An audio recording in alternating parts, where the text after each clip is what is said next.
High, আমি গৌরী আর welcome back to my mini blog. তো আজ সকালে আমি রেডি হয়ে নিলাম আর এই শার্টটা আমি নতুন নিলাম। তো কেমন লাগছে বলো। আর রেডি হয়ে বোনকে নামিয়ে আমিও বেরিয়ে পড়লাম রিয়াদির বাড়ির দিকে, বিকজ আজকে ফার্স্ট রিয়াদির বাড়িতে গিয়ে হেয়ার প্রিপেয়ার করা ছিল, দেন ওখান থেকে স্টুডিওর জন্য বেরোনো ছিল। তো বোনুকে নামিয়ে দিয়ে দেখো, আর এই মধ্যে আমার মুখে একটা সুন্দর পিম্পল চলে এসছে।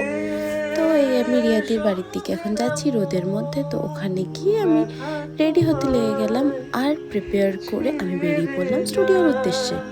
তো এই দেখো এখানে কাজ চলছে, আর কাজ হওয়ার পরে আমার লুকটা আজকে বেশ ভালোই লাগছিলো, বিকজ মাথায় যে ফুলটা দেওয়া হয়েছিল না, ওই ফুলটার সঙ্গে আজকে আমার ড্রেসটা এত ভালো ম্যাচ করছিল। তো এই দেখো এটা হচ্ছে আউটকাম। ও না বুকের বোতাম বাড়ি যাওয়ার জন্য। আর দেখা হচ্ছে তোমাদের সঙ্গে নেক্সট ব্লগে। ততক্ষণ ভালো থেকো, টাটা।